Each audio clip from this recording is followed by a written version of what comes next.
Cameras on ready? Yep. All right, everybody ready to go? Yep. All right. Already into the Tuesday practice of prep for Georgia State now this week. Everybody I think knows my feelings on going back previously, so I'll just go ahead and say a couple of things. The previous game, really good win for the Georgia Tech family, for our fan base, for everyone in the school, and that's what we, it's last week's, it's another game, it's another opponent, but it was on a stage that allowed Georgia Tech to get a lot of exposure.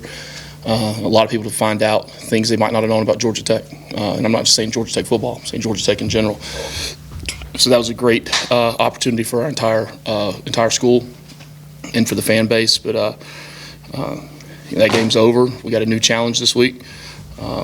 Anytime that you create opportunity for yourself like that, you create new challenges. And the challenge this week is it's really the same. It's preparing the right way.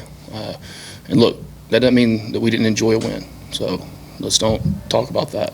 We did. I want those guys to enjoy things. But when we got back here on Sunday at 3:09, it was 24 hours, and it was time to get to work. So, the being able to have a game, move on to the next game. We've said it before. There's really three phases right now in our growth as a team. Learning how not to lose, learning how to win, and now learning how to win consistently. The challenge we have this week, I told the team this on Sunday afternoon, the challenge would have been a lot easier had we lost the game on Saturday night. Been a lot easier. But that's not the way we want it. That's not what we want to do. Right? We want to stay in the moment, work day to day, and live out the week, live out the month, live out the year, hopefully the same way you live out a game. And that's one play at a time, next play mentality. And, success and failure, I said this after the game, that success and failure both can be distractions if you let them be distractions, right?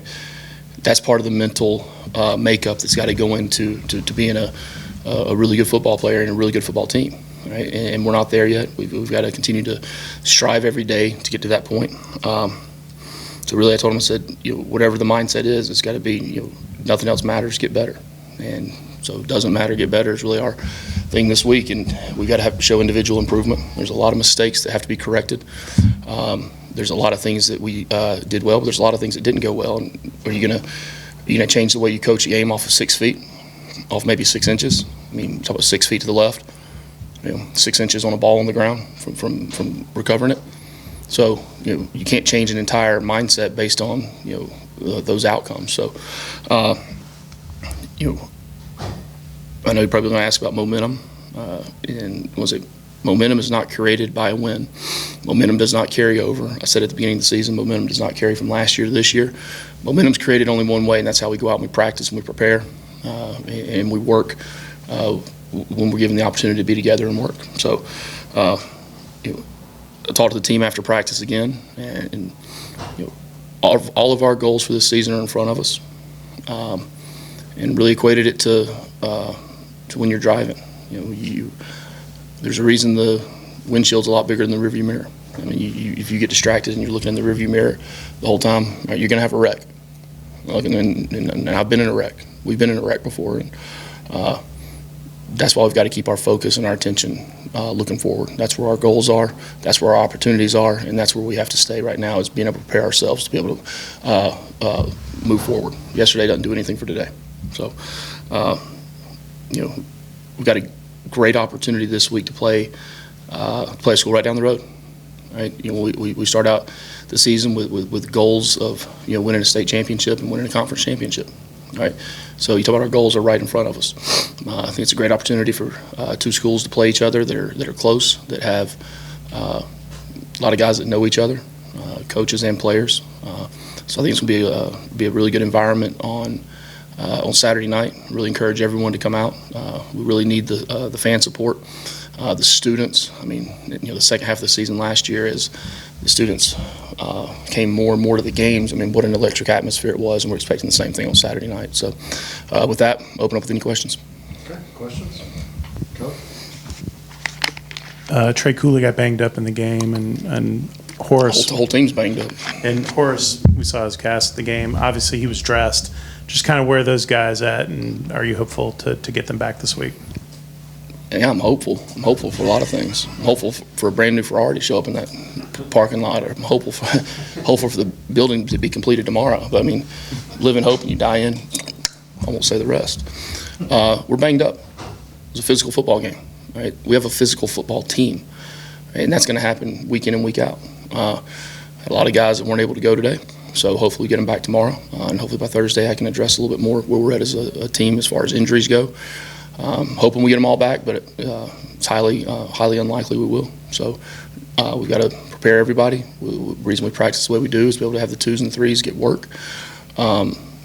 Guys that are able to play on Saturday will play, but we're not going to force somebody back sooner than they can be. I mean, we're banged up now. A lot of guys that played and finished that football game are kind of walking wounded right now. So, but there's a lot of time between now and Saturday night. Chad.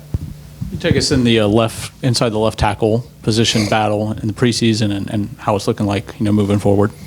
What was it, 60-40, I think, in the game the other night, something like that. I think they both did some things really well. I think they both did things they've had to work on. And, to be able to get a game work together like that, 60-40, it's hard to do at every position, but that's we've been practicing that way for the majority of camp. Corey got banged up early on in camp. I think Jordan Brown, I don't want to say quietly because he is quiet. He doesn't hardly say a word. So, but I thought he played in the game the same way he's practiced. He just steady Eddie now. I mean, just consistent. A lot of things we got to get better at, and the work started on that on Sunday night. So is that a rotation that will continue, do you think, or you'd rather have one consistently? I'd rather have 10 guys play, but we're not going to. This isn't the YMCA either. We're going to play guys that have earned the opportunity and they deserve to play, and both those guys deserve to play. Jordan Williams has played a lot of snaps since he's been at Georgia Tech. Where is he now in his? In the locker room. Thank you. Sorry, Rod, I couldn't hold it off. No problem. How far has he come since he got on the Gainesville? field as a freshman? Oh my gosh! I mean, playing offensive line as a true freshman is second only to really quarterback. It's hard, and it's not necessarily the physical ability or the DNA, the God-given traits that you have. It's the technique, it's the experience, it's the amount of live reps that you can get. But he's played a lot of football. I don't know exactly how many games, but I would guess it's in the 50s. That Jordan's played in. But whether it's 50 games or 5 games or been here for 5 days, I mean he's held to the same standard as everybody else. We coach him just the same way as everyone else. He's got a lot of things he has to get better at. He was the ones I called out in the team meeting on Sunday as far as and asked him to stand up in front of the team and said what was the one thing that individually he was going to work on, had to improve on this week. Look, if everybody on this team can make a commitment, what my challenge was to him, to get better at one thing. I mean, we all hear 100 things during the day that we need to improve on and be better at. And in football, as a player, you hear 6, 8, 10. All of a sudden now it's compounded into 20, 25 things. But if everybody on our football team can take one thing that they have to get better at, right? As a team, we've got to improve in a lot of things: offense, defense, special teams. But if every player can get better at one thing, I'm talking about scout team players. I'm talking about starters. I'm talking about everyone. That's 120 players on the team that have improved over the course of a week. Right? If you do that week in and week out for 12 weeks of a season, it exponentially becomes a better football team. When we talked to Haynes on Sunday when you guys got back here, he was already talking about Georgia State and moving forward. You talked about mindset in your opening statements. How much of that are you finding that the guys already have that? How many and versus maybe having to teach that to the guys or having them learn it about that approach? I'd be curious to ask y'all, how many of y'all have that mindset truly to live in the moment, to be where your feet are, to not worry about the things that might come in the future, the things that have already taken place in the past that you can't change. That is, human nature does not want us to do that. All right, well, that's why there's anxiety, that's why there's stress, that's why there's pressure. That's why and it's just multiplied by the world that we live in nowadays. I mean, you can't do anything without it being all over, Twitter and all that. So it's not even Twitter anymore. So that just adds to the anxiety and the stress these kids have. How do we do it? No different than bench press, no different than running a 40, no different than technique on the field. I mean, it's thousands and thousands. This isn't something that we say once a week. This isn't something that I talk about once a month or it's hearsay. This is a way of life. It is truly a way of living your life. And if I don't live that way, I'm nothing more than a hypocrite to these kids and these coaches. Things I say, I have to live and walk it the same way, and I truly do. Do I struggle with it? Yeah, everybody does. But you have to constantly remind yourself you can do nothing about what's going to happen tomorrow. Right? You can't do anything about what's already happened. You think about it. These kids, I mean, between girlfriends and school, and are they going to play? Are they not going to play? The external factors. I mean, all of those things. We talk about focus. Well, focus is the ability to eliminate external distractions, right? You can have all these cool things to say, but truly in my every day, in every part of my life, and I think majority, if not all of our coaches live that way, right? And it takes a while. It takes a long time. And as soon as you think you've accomplished something, right, you better work even harder at it, because you don't stay the same. No one does. You're either getting better or worse. This is obviously a Super Bowl for Georgia State, and It is for us. It is for us too, Kelly. and It's the next game. you guys have had some letdowns in the past in these types of games, coming off an emotional win. And Yeah, that's why the windshield's a lot bigger than the rear view. So, I'm not talking about the past. no, and I get that, but just, do you feel like the focus is there? Was it there today? How are you sensing your team? Let's make sure we show up at 8 o'clock on Saturday night. I think the team.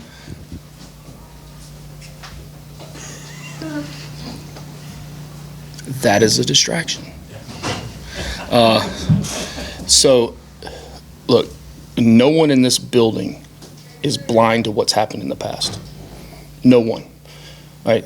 The focus has to be on what we have to do instead of what we aren't going to do. We can't do this. We're not going to do this. Well, how are you improving anybody? How are you getting people to step forward and make that step forward? When I tell these guys all the time that they have ownership in this team, that I trust them, okay? How can you say that you trust someone and you've given them responsibility, and they've had now since July 24th up until this moment right now to prove that to you every single day, and then all of a sudden you change script and you don't trust them on something, right? This isn't something that happens and changes. This is a mindset that started on January 4th that works through the whole season. No different than it will the last game of the season. Right? This is the biggest game of the year. Hands down, make no bones about it. All right? And practice indicated that. Right? I told you we're banged up, we're hurt. Other guys got to step up, they got to play. Okay? Next man up. So what now what?